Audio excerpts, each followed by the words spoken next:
Hello everyone, आप सभी लोगों का स्वागत है डिस्क्रिप्टिव ज्ञान में और मैं हूं ज्ञान। ये अगर आप इस चैनल को पहली बार देख रहे हैं तो इसे सब्सक्राइब ज़रूर कीजिएगा। और आज के इस वीडियो में हम बात करने वाले हैं क्रुएलिटी की सेक्शन 498A के बारे में। अब बहुत सारी चीज़ें नई हो चुकी हैं, आप जेल आप तुरंत नहीं जा सकते हैं, तो उसके कुछ प्रोविज़न्स हैं।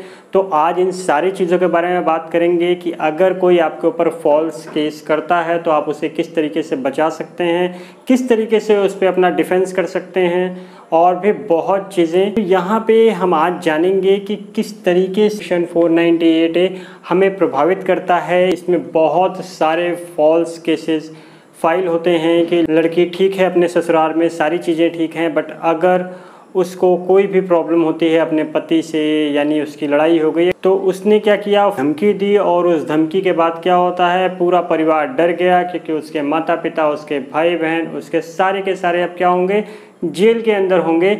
इसका डर बैठ जाता है दिमाग में। तो यहाँ पे मैं आपको बता दूं, अगर किसी भी लड़की के साथ इस तरीके की कोई घटना हुई है, क्रुएलिटी हुई है, तो उसको पूरी तरीके से न्याय मिलना चाहिए। तो चलिए शुरू करते हैं। तो अगर हम बात करते हैं कि सेक्शन 498 आईपीसी क्या कहता है, तो वो बताता है क्रुएलिटी के बारे में। क्रुएलिटी वो भी किसके द्वारा, तो हस्बैंड के द्वारा या हस्बैंड के किसी परिवार के नातेदार द्वारा होती है क्रुएलिटी, जिसे हम बोलते हैं क्रूरता।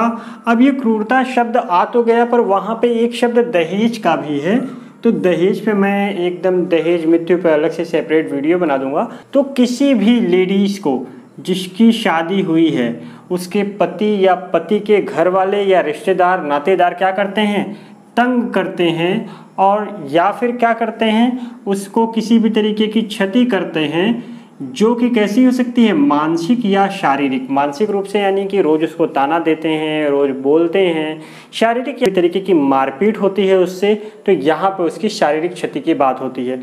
तो यहाँ पे फिर वो लेडी क्या करेगी, कंप्लेन दर्ज कर सकती है किसी भी पुलिस थाने पे। यहाँ कोई लेडी आपके खिलाफ केस करती है 498A आईपीसी में, तो दो लेयर हैं। पहला लेयर आता है पुलिस लेयर और दूसरा आता है कोर्ट का लेयर। तो सबसे पहले हम बात करते हैं पुलिस लेयर पे कि पुलिस लेवल पे क्या होता है। तो पुलिस लेवल में जब भी कोई महिला जिसके खिलाफ इस तरीके का कोई भी अपराध हुआ है या फिर नहीं भी हुआ है, तो वो एक कंप्लेन करती है, और कंप्लेन वो थाने में करेगी। तो वो कंप्लेन जो होती है उसकी जो कॉपी होती है, वो या तो महिला थाना या फिर क्राइम अगेंस्ट वुमेन सेल, जो भी अगर कहीं ऐसा होता है तो वहाँ चली जाती है, उसकी कॉपी चली जाएगी। जिससे कि क्या होता है, अब इस पे ये दोनों कार्यवाही करेंगे। तो इनकी कार्यवाही की प्रोसीजर क्या है, तो जो पुलिस होगी वो बुलाएगी। किसको बुलाएगी, जिसने भी ये क्राइम किया है। मानिए हस्बैंड ने क्राइम किया है, उसके परिवार वालों ने क्राइम किया है, तो उनको एक समन जाएगा कि आप आइए, यहाँ पे आपको बुलाया जाता है। बुलाने के बाद क्या होगी, इनिशियल इंक्वायरी स्टार्ट करेगी। अब क्या होगा, यहाँ पे सुनेगी उनको कि क्या है, क्या बातें हैं, क्या सच्चाई है, क्या नहीं है। यहाँ पे अरेस्ट अभी नहीं हो रहे हैं, तो मैं बताता हूँ कि क्यों नहीं हो रहे हैं। यहाँ पे उनको बुलाने का प्रावधान जो है, उनको सुनने के लिए वो बुला रहे हैं, अरेस्ट करने के लिए नहीं बुला रहे हैं। यहाँ दोनों पक्षों में जो पक्ष है, विपक्ष है, यानी जो लेडीज़ है और जो हस्बैंड है, उन दोनों की चीज़ें सुनी जाएंगी, सारी चीज़ें, और उनमें समझौता कराने की कोशिश की जाएगी। अगर समझौता हो गया तो सारी बात वहीं ख़त्म, बट अगर समझौता नहीं हुआ तो ये मैं आगे बताता हूँ। बट उसके पहले आपको बता दूं कि यहाँ पे अरेस्ट क्यों नहीं हुआ। तो सुप्रीम कोर्ट ऑफ इंडिया ने Rajesh Sharma versus state of UP 2017 के केस में कहा है कि किसी भी मामले में जो 498A का है, तुरंत आप गिरफ्तार नहीं कर सकते। अब गिरफ्तार करते हैं तो उसके लिए कुछ गाइडलाइन जारी की हैं। तो गाइडलाइन नंबर 1 कि अगर किसी भी लेडीज से हिंसा हुई है, दूसरा नंबर उसको चोट आई है, बुरी तरीके से चोट आई है, और थर्ड नंबर बहुत ही ज़्यादा अर्जेंसी है कि सामने वाले पर्सन को गिरफ्तार कर लिया जाए, अदरवाइज उस लेडीज़ को खतरा हो जाएगा, किसी भी ऐसे तरीके का जान का खतरा, शारीरिक खतरा, बहुत ही अर्जेंसी है, तो ही वहाँ क्या करेगी, वो अरेस्ट कर सकती है। ये गाइडलाइन की गई है, अदरवाइज कोई भी उसे अरेस्ट नहीं करेगा, यानी पति या पति के परिवार वालों को कोई अरेस्ट नहीं कर सकता। सेकंड नंबर, अगर उसके खिलाफ एफआईआर करनी है, यानी पति या पति के परिवार के खिलाफ आपको एफआईआर करनी है, तो आपको परमिशन चाहिए होगी। अब ये परमिशन कौन दे सकता है? डीसीपी दे सकते हैं, एसपी दे सकते हैं, या एसीपी ही ऐसी परमिशन दे सकते हैं। अब ये परमिशन तो दे रहे हैं, बट ये इन्हीं के लेवल से होगी या फिर इन्हीं के फाइनल रिटन ऑर्डर से होगी ये कंप्लेन कि आप एफआईआर लॉन्च कर लो। अब यहाँ पे गिरफ्तारी के लिए सुप्रीम कोर्ट ने मना क्यों किया है कि अगर मान लीजिए कि किसी भी परिवार में पत्नी ने कंप्लेन कर दी और पति या उसके परिवार का कोई भी सदस्य जेल चला जाता है, तो वहाँ समझौते की गुंजाइश ख़त्म हो जाती है, समझौते की प्रक्रिया वहीं टूट जाती है। इसकी वजह से अब फ्यूचर में किसी भी तरीके के समझौता होने के चांसेस नहीं होते। इसीलिए माननीय उच्चतम न्यायालय ने इस केस में कह दिया कि 498A के किसी भी केस में तुरंत गिरफ्तारी नहीं की जाएगी। और इसके पहले एक केस आया था Arnesh Kumar versus state of Bihar, 2014 का ये केस है।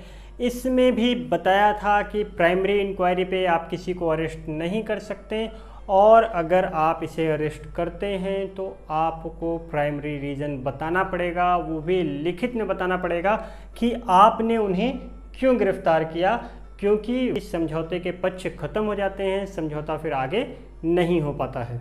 तो अब बात कर लेते हैं कि जब समझौता नहीं हो पाया तो यहाँ पे क्या होता है। तो भी अरेस्ट नहीं है, क्योंकि ये प्रोविज़न मैंने आपको बता दिया कि अरेस्ट इन दोनों कंडीशन में, माननीय उच्चतम न्यायालय का ऑर्डर है कि इन दोनों कंडीशन में अरेस्ट नहीं हो सकता।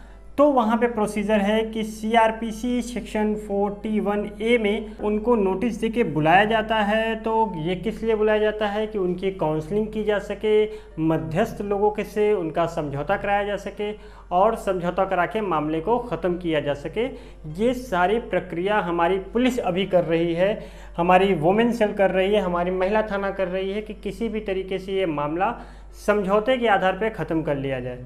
बट अगर अभी भी समझौता नहीं हो रहा है तो कंडीशन क्या होती है, तो फिर पुलिस क्या करेगी, दोनों पक्षों का बयान ले लेगी, यानी पति पक्ष और पत्नी पक्ष का बयान ले लेगी।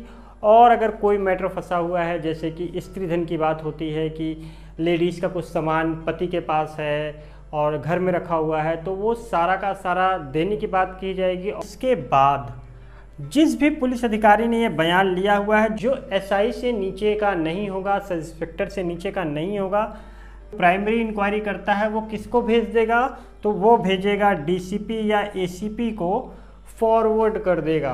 यानी कि ये केस नहीं सुलझ रहा है, अब ये केस आप देखिए और आप समझिए, क्योंकि यहाँ पे दोनों पक्षों का क्या हो चुका है, बयान लिया जा चुका है। अब सोचने समझने की पावर किसको दी गई है, तो पावर दी गई है किसको, डीसीपी को और एसीपी को। वहाँ पे ये पावर इसलिए दी गई है कि अब फाइल करना है एफआईआर कि नहीं करना है, ये बड़े अधिकारियों को देखना है। तो बड़े अधिकारी इन दोनों पक्षों को जो भी इन्होंने बयान दिया है इसको देखेंगे, सोचेंगे, समझेंगे।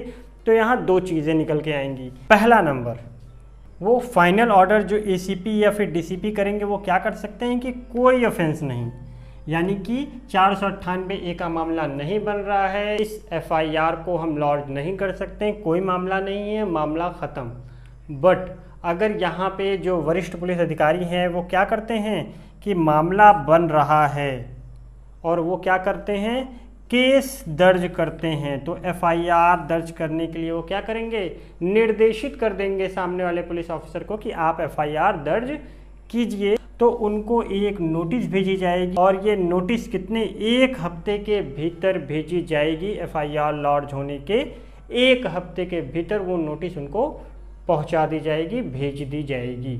अब तक हमने बात कर ली कि पुलिस लेवल पे क्या क्या प्रावधान है। अब हम बात करते हैं कोर्ट लेवल पे क्या क्या प्रावधान है, क्योंकि अरेस्ट के लिए अब एफआईआर लॉन्च हो चुकी है, अरेस्ट के लिए अब ऑर्डर निकल चुका है। तो अब आ जाते हैं कोर्ट के लेवल पे। तो यहाँ पे उसको नोटिस हो चुकी है इशू, और नोटिस किस चीज़ की है कि हो सकता है कि अब वो अरेस्ट हो जाए इस एफआईआर के अकॉर्डिंग। तो यहाँ पे क्या है, उसके पास सबसे पहला ऑप्शन होता है एंटीसिपेटरी बेल ले लेने का, यानी 438 सीआरपीसी में वो एंटीसिपेटरी बेल के लिए कोर्ट ऑफ सेशन में मूव कर सकता है, सत्र न्यायालय में जा सकता है और वहाँ से क्या कर सकता है, एंटीसिपेटरी बेल ले सकता है। अब सुप्रीम कोर्ट ने कहा है कि कोई भी मामला जो 498A पे हो, वहाँ पे अगर बहुत ही बुरी कंडीशन नहीं होती है तब तक एंटीसिपेटरी बिल को खारिज नहीं किया जाएगा। यहाँ पे ढील बरती गई है और कहा गया है कि इस कंडीशन में 498A में एंटीसिपेटरी बिल आपको पहले मिल जाएगी आराम से, कोई इसमें प्रॉब्लम नहीं होने वाली है। अब किसी प्रदेश में एंटीसिपेटरी बिल का प्रावधान नहीं होता है तो वहाँ पे क्या है, तो वहाँ पे इंटरिम प्रोटेक्शन की बात की जाती है। अब ये इंटरिम प्रोटेक्शन की एप्लीकेशन क्या है, तो वो एक ऐसी एप्लीकेशन है जिसमें कि मान लीजिए मैं अभियुक्त हूँ तो मैं जाता हूँ कोर्ट में, वहाँ पे मैं एक इंटरिम प्रोटेक्शन की एप्लीकेशन लगाऊंगा और ये बोलूँगा कोर्ट से कि मैं उन सारे नियमों का पालन करूंगा जो कि कोर्ट मुझे बोलेगी, पुलिस जब मुझे बुलाएगी मैं पहुंचूंगा, सारी चीज़ों में सहयोग करूंगा और वो सारी चीज़ें जब तक कि मेरे खिलाफ चार्जशीट फाइल नहीं हो जाती तब तक मैं सारी चीज़ों में पुलिस का साथ दूंगा, कोर्ट का साथ दूंगा, तो मुझे गिरफ्तार न किया जाए। और कोर्ट अगर ऐसा मानती है तो सभी शर्त को देखते हुए यहाँ पे इसे इंटरिम प्रोटेक्शन एप्लीकेशन स्वीकार कर लेगी और उसे गिरफ्तार नहीं किया जाएगा। अब बात होती है सेकंड नंबर की, फैमिली मेंबर्स, यानी मान लीजिए वो तो हस्बैंड की बात थी, सारी चीज़ें थी कि हस्बैंड के ऊपर केस हुआ, वो तो हो गए। फैमिली मेंबर का नाम बहुत आता है कि उन्होंने ननद ने किया, देवर ने किया, सास ने किया, ससुर ने किया, तो वहाँ पे भी क्या होता है, उनको भी समन जाएगा, उनको भी नोटिस जाएगी सारी चीज़ों की, क्योंकि फैमिली में जाती है नोटिस, हस्बैंड के नाम से हो सकती है या फैमिली के नाम से हो सकती है।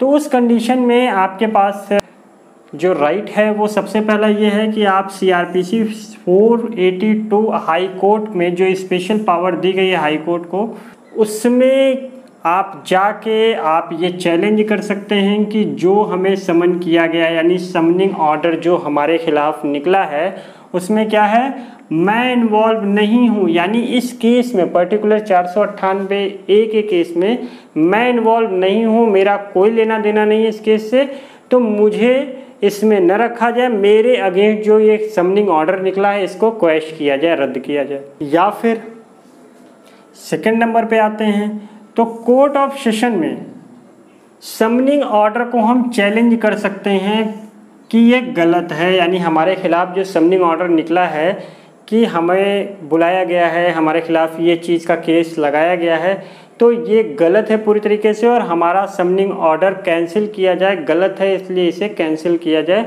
हमको इस केस से आउट किया जाए। अब यहाँ पे क्या क्या चीज़ें हो सकते हैं, तो आप ज़रा ध्यान दीजिए कि ब्रदर्स होते हैं, ज़्यादातर सिस्टर्स होती हैं जिनकी शादी नहीं हुई होती है, देवर होते हैं, तो ये क्या होते हैं, कहीं पढ़ाई कर रहे होते हैं, कहीं घर से बाहर रह रहे होते हैं, अपने अपने काम में बिजी होते हैं, ननद कहीं बाहर रह रही हैं, घर में रह रही हैं, कई कंडीशन होती है। तो यहाँ पे आपको कुछ एविडेंस शो कर देने होंगे कि हम इसमें इन्वॉल्व नहीं थे, यानी कि अगर आप देवर हैं, आप बाहर रहते हैं, आप ननद हैं, आप बाहर रहते हैं, तो वहाँ पे आप ये कह सकती हैं कि हम तो अपनी पढ़ाई में थे, हम अपनी जॉब में थे, हम तो घर पे थे ही नहीं, हमारे ऊपर जो ये लगा हुआ है ये पूरी तरीके से गलत है। इन्हीं पॉइंटों पर माननीय उच्चतम न्यायालय ने सिस्टर और ओल्ड पर्सन के बारे में एक चीज़ कही है कि ये बहुत ही सेंसिटिव मामला है, क्योंकि अब इससे दुरुपयोग बहुत हो रहा है, तो इस पर इन्होंने इस चीज़ की ऑर्डर कर दी है कि सिस्टर या ओल्ड पर्सन के अगेंस्ट कोई केस दर्ज नहीं किया जाए। जो भी हस्बैंड की सिस्टर होंगी या फिर जो भी ओल्ड पर्सन होंगे उनके अगेंस्ट केस न दर्ज किया जाए, और अगर मान लीजिए केस दर्ज भी हो जाता है तो इन्हें अरेस्ट नहीं किया जाए जब तक कि इनके खिलाफ ठोस सबूत आपके पास नहीं हो। अगर आपके पास ठोस सबूत हैं तो समझ में आता है, पर अगर आपके पास ठोस सबूत नहीं है तो यहाँ पे इन्हें गिरफ्तार नहीं किया जाता। उच्चतम न्यायालय ने यहाँ पे कारण दिया है कि जो स्त्री है जिसकी अभी शादी नहीं हुई है, यानी कि जो ननद है उसकी अभी शादी हुई नहीं है, तो कल उसकी शादी में बहुत व्यवधान होंगे अगर उसके ऊपर कोई भी इस तरीके का कोर्ट केस चलता है या फिर उसे गिरफ्तार किया जाता है। तो सेकंड नंबर पे इसे और लिबरल करते हुए उन्होंने और हल्का करते हुए कहा है कि मान लीजिए टोटल 4 लोगों के ऊपर केस हुआ है और एक बंदा कहीं बाहर मान लीजिए बॉम्बे में है और समन हुआ उसको आना है और वो किसी कारणवश नहीं आ पाया, 3 लोग अपीयर होते हैं और एक लोग नहीं आ पाते, तो क्या इन्होंने क्राइम कर दिया? तो नहीं, यहाँ पे कोर्ट ने एक रीजनेबल टाइम दिया है कि 2-4 बार तक आप उनको छोड़ सकते हैं कि अगर वो प्रेजेंट नहीं होते हैं तो भी उनके खिलाफ कोई एक्शन नहीं लिया जाए, उनकी प्रेजेंस मान ली जाएगी। तो इन सारी कंडीशनों में क्या होता है, वहाँ पे अगर कोई एब्सेंस होता है तो वहाँ पे कोई प्रॉब्लम नहीं होती है। साथ ही साथ अगर कोई बंदा विदेश में रह रहा है तो उसके खिलाफ भी कोई समन नहीं निकाला जाएगा अगर बहुत ज़रूरी न हो तो। अब ये सेकंड वाले का ही एक पार्ट है ये वाला कि आप क्या करते हैं, चैलेंज नहीं करते हैं, आपके पास समय नहीं मिल पाया, आप चैलेंज नहीं कर पाए, तो आपके पास एक और प्रोविज़न है कि जिस समय चार्जशीट लगाने के लिए बहस हो रही हो, चार्जशीट जिस समय कोर्ट में दायर हो जाती है तो चार्जशीट के ऊपर आपके ऊपर चार्ज लगने की बात होती है, तो उस समय आप एक एप्लीकेशन मूव कर सकते हैं, डिस्चार्ज की एप्लीकेशन आप लगा सकते हैं कोर्ट में और ये कह सकते हैं कि मैंने कोई अपराध नहीं किया है, आप मुझे सुनिए, मेरा नाम गलत तरीके से दर्ज किया गया है, चाहे वो ननद हो या देवर हो। वो अपने डॉक्यूमेंट्स दिखा सकते हैं, अपनी नौकरी के डॉक्यूमेंट्स दिखा सकते हैं, अपनी पढ़ाई के डॉक्यूमेंट्स दिखा सकते हैं कि मैं यहाँ था ही नहीं। और उन्होंने क्या करना है, बहस करके अपने आप को किसी भी तरीके से कोर्ट को सेटिस्फाइड कर देना है कि मैं यहाँ पे नहीं हूँ और मेरा नाम इस केस में गलत तरीके से लिया गया है, तो वहाँ पे आपको कोर्ट छोड़ सकती है। या फिर आपके पास सेक्शन 482 हाई कोर्ट तो है ही, आप वहाँ जाके अपना केस क्वैश करा सकते हैं, रद्द करा सकते हैं। अब ये सारी चीज़ें आपको क्लियर हो गई होंगी। तो यहाँ पे जो 498A आज तक आपने सुना होगा कि कॉग्निजेबल ऑफेंस है और नॉन बेलेबल टाइप का है, तो ये एकदम सही है कि ये कॉग्निजेबल ऑफेंस है, साथ ही साथ नॉन बेलेबल है, पर इसके प्रावधान अब बहुत ही कमज़ोर हो चले हैं। यानी कि आपके ऊपर कोई महिला अगर गलत तरीके का चार्ज लगाती है 498A का, तो आपको डरने की ज़रूरत नहीं है, आपको वो सारे प्रोसीजर फॉलो करने हैं, आपकी गिरफ्तारी नहीं होने वाली है, आपको किसी भी तरीके के डरने की बात नहीं है। अगर आप सही हैं तो अपने केस को अच्छे से लड़िए और उन सारी चीज़ों को वहाँ पे शो कीजिए कि आपने कुछ भी गलत नहीं किया है और आपको अच्छे से वहाँ पे न्याय मिलेगा। तो आशा करता हूँ कि आपको ये वीडियो पसंद आया होगा। अगर ये वीडियो आपको पसंद आया है तो इसे लाइक कीजिए, शेयर कीजिए और अगर आप इस चैनल पर पहली बार आ रहे हैं तो सब्सक्राइब करना मत भूलिएगा, क्योंकि बहुत ही सारे इंटरेस्टिंग वीडियो आने वाले हैं जो आपकी लीगल नॉलेज से लेकर आपकी जनरल नॉलेज को इन्हेंस करेंगे। तो फिर मिलते हैं अगले वीडियो में।